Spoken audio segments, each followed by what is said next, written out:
Good morning. Today on Spotlight, Eric Lufer, the president and CEO of the Citizens Research Council, better known as CRC, talks about Michigan public policy and what's needed for good government. And later on our Sunday morning program, Aaron Mondry, a reporter for Outlier Media, will join us to discuss his investigation and ongoing series of stories about real estate speculation in what many say is one of the nation's most revitalized cities. It's Sunday, February the 16th. I'm Chuck Stokes, and this is Spotlight.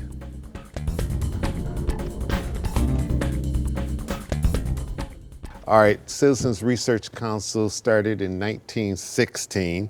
You've been with it since 1987 and its leader since 2014. And we're in 2025 and we're seeing all sorts of things. Let's look back very briefly at December of 2024, the lame duck session that got a lot of attention. We've seen a lot of lame duck sessions, but that was one for the record books. Well, we don't like lame duck sessions to begin with, right? If it's the people's business, let's do it out in the public. And the idea of cramming everything in the last couple weeks of session and some of the legislators are moving on to different offices or term limited out, and they're free to vote their conscience. Well, why couldn't you do that in June or May, right? So let's do it out in the public in the people's eye.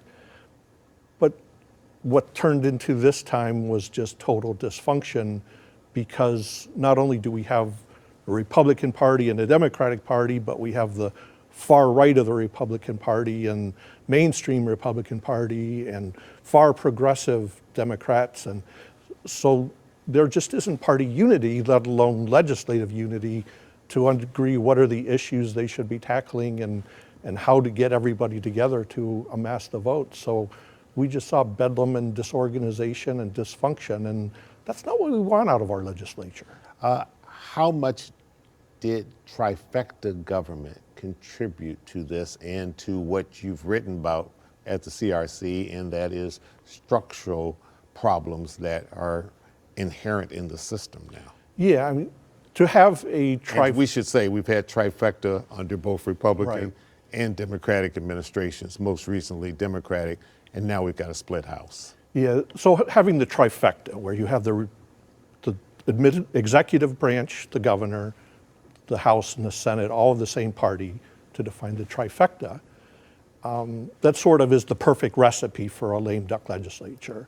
If you have any division among that, then there's no incentive, there's no reason to think that you're going to get anything done in the lame duck that you didn't get done before the election.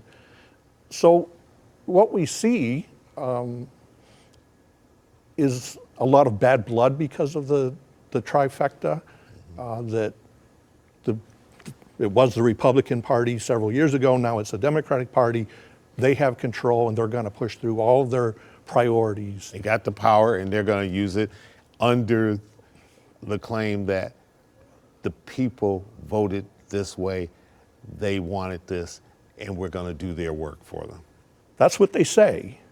But let's think about it, right? Michigan's what I call a purple state. Very red upstate, very blue in Detroit and surrounding areas and other parts of the state.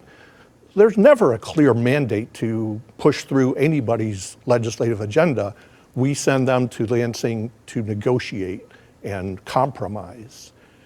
So the idea that they have a mandate to do anything.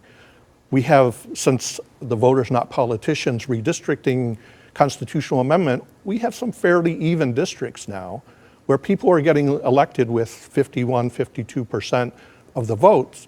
That means that 49 or 48% of the people in that district felt otherwise. And yes, you can set the agenda as the majority party, but that doesn't mean you can, that doesn't give you dictatorial control to push everything through. And do you see partisanship getting better or worse?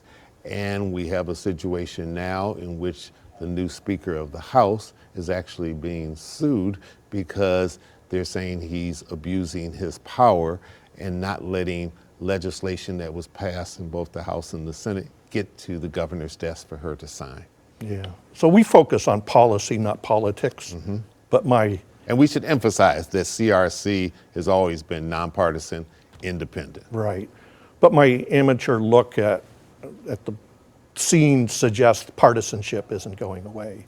If anything, we're becoming more and more hyper-partisan, everybody going to their corners and not willing to come to the middle to talk to each other and compromise. Now, there's some hope with the roads package. We have the Speaker of the House and the governor saying the same sorts of things, so there might be some room for compromise. Some room for compromise, but for the most part, everything we see is everybody painting, going to their far corner. And what we see with the Speaker of the House refusing to send 9 bills to the governor, when most this isn't cut and dry, everything how it happened, but common sense says laws were enacted by both chambers. They're supposed to go to the governor now. And if she likes them, she'll sign them. If she doesn't, she'll veto them. But you have the control of the House. It's your prerogative to undo those bills if you want and change it the way you like it to be. But the idea that you can just sit on them doesn't sound like a good idea, and it's not the spirit of compromise that we need the legislature to work under. All right, Eric, let's get to a quick little break. We'll come right back. Let's talk about what may be some possible solutions to this situation, as well as the fact that the governor has introduced her 2026 budget, and she's also coming up on a State of the State address. Right. We'll be right back. Stay with us.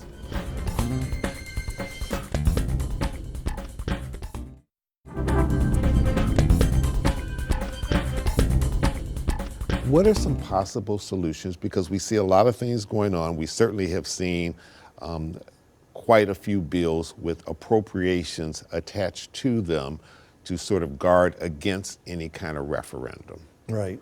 So the Michigan Constitution says you can't call a referendum on an appropriation bill. We think that was meant to be the appropriations that take place, how you fund government, but it's been bastardized so that you can attach any amount of money to it. It becomes an appropriation bill and becomes referendum proof. And what happens then is when these majorities take on a controversial issue, something that might be subject to referendum, they just stick some money into it, and therefore the people can't speak on it. And it further erodes confidence in government and further erodes the incentive to compromise on things like this. We need people willing to express their opinion, but listen to the opinion of others. But this way the constitutional provision has been interpreted hurts us, the people, because we don't have a voice in everything. And the Constitution allows us the right to referendum. We're being deprived the ability to use that. Governor Gretchen Whitmer has introduced her 2026 budget. Key highlights is $83.5 billion budget.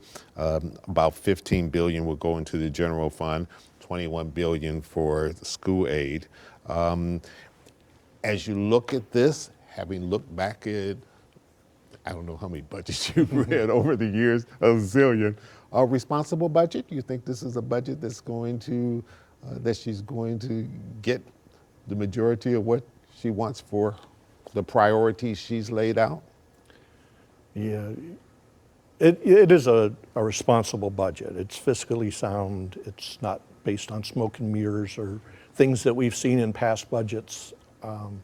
So we have to recognize that. It does have a number of Democratic priorities in it, and now she has to work with a Republican House of Representatives, a Republican majority. So we could be in for more dysfunction as the Republicans and Democrats negotiate over the budget, and we have to hope that they're doing it in a responsible way and having constructive conversations. We've yet to see any evidence that that's going to take place. Yeah, and of course, all this is in the backdrop of people already announcing that they're going to run for governor. It's good that we're able to look ahead and know who's interested, but it also pushes them to the far edges of the parties. The way our system is set up, both with the gubernatorial election, but certainly with legislative seats, when we have the primary, you have to win the votes of the Republicans on one side or the Democrats on the other. So the candidates tend to run to the far right or far left. And then we get to a general election, and it's hard to undo that. It's hard to convince those of us in the middle, the undecided voters, the mainstream Republican or Democrat, that you're interested in the issues of all of us when they're campaigning to be far right or far left and appealing to the party to win that primary election. But where we are now, the system just isn't working for us, the people in the middle. Can good public policy drive economic innovation? Yes, we've seen that in state after state. The ability to, first of all, have confidence in your governments, have confidence that they're doing the will of the people, but also because we are a purple state, that's 50-50, and we have each party come in and push their agenda without really working with the other, we have what Business Leaders for Michigan termed the Michigan 180. Every time, just doing the left turn on the roads, you got to go past the intersection and turn around and come back. So we go for 8 years in one direction, we get a new administration, we turn around and march the other way. So it's hard for business to have confidence that the policies that they're operating under, the tax system, the spending, is going to be there 10 years from now. And how do you make business decisions on the long-term health of your business if you don't have confidence that government will be stable and operating for the well-being of everyone involved? Governor Whitmer's coming up on her State of the State address, I believe on the 26th. What do you expect to hear? Oh boy. What would you like to? Maybe that's a better question. I would like to hear that she's willing to work with the Republican House of Representatives, and it's time to get things done. Some of the Growing Michigan Together Council proposals that they took a lot of time to think about the well-being of the state. How are we going to start implementing some of those things? All right. Eric Luper, thanks so much for coming in. President and CEO of the Citizens Research Council, and we'll stay in touch with you. All right, great. All right, thanks so much. And we should always say you can always go to their website, look at all the stuff that they put up there, a wealth of research and information and scholarly research. So, Yeah. okay. And we'll be back in just a second, and we'll turn our attention to the city of Detroit and some real estate speculation. We'll be right back. Stay with us.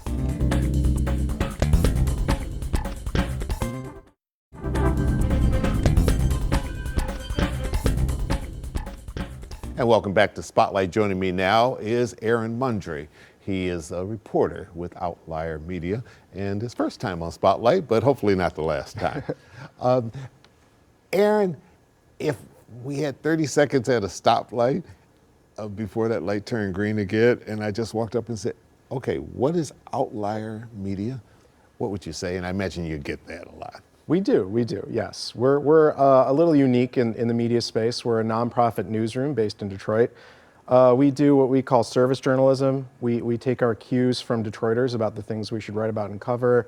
We do that in a few ways. We run annual surveys to assess needs, and we run an SMS service so people can text Detroit to 67485 and get access to information, things like home repair resources, tax bills, and then they can ask to speak with a reporter, and someone will get back to them within 48 hours. Lay out for us what the investigation was and the problem. Sure. So I have been doing a long-running series, started last year, called The Speculators of Detroit, and we've published a number of pieces in that series. We've written about some of the city's more notorious speculators, people like Dennis Kefalanos, who have owned properties for decades and not taken well care of them. We've written about the ways speculators hide their identities behind nameless limited liability corporations that make it difficult to find out who actually owns these properties. We've written about the struggles that residents have had to combat speculation and the way people who are supposed to safeguard systems like the Wayne County Treasurer's Office aren't doing a great job. And then most recently, we wrote an article about a company that runs a cryptocurrency real estate marketplace based in Realty? They're called Realty. They're based in Boca Raton, Florida, and they have a very unique business model and interest in about 1,000 properties here in Detroit.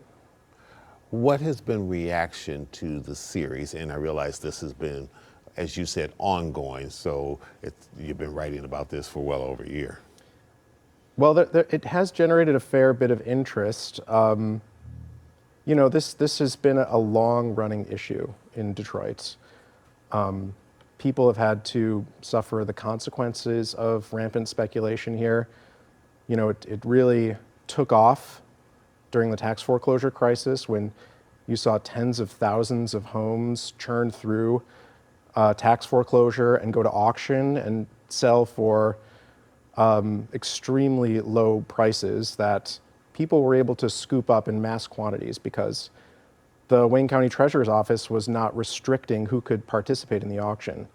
So technically, if you have unpaid blight tickets or unpaid taxes, then you're not allowed to buy at the auction. But unfortunately, the Treasurer's Office was not stopping anybody from doing that. And so you had people amass enormous portfolios, not take care of a substantial portion of them and face no consequences. What does this potentially mean for the city of Detroit, which is being written about all across the nation, about its revitalization, its comeback, so to speak? You've seen a lot of high-profile developments and redevelopments downtown, and you have seen increase in property values in most places in the city. And that's a good thing. That is absolutely a good thing, you know, and I think you've seen a lot of housing stabilization as well. And the problem is that the lingering effects of property speculation are still being felt today.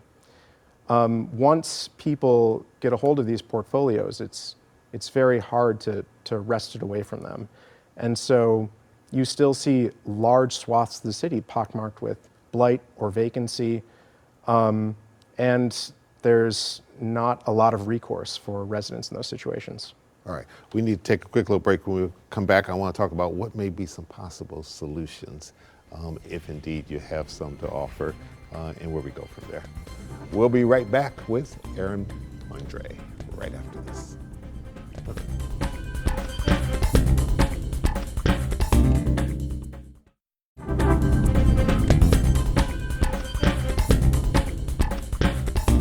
Realty, which you mentioned earlier, a real estate firm that deals with crypto. The city of Detroit fairly recently said that they embrace crypto and that they'll deal with crypto. Your thoughts?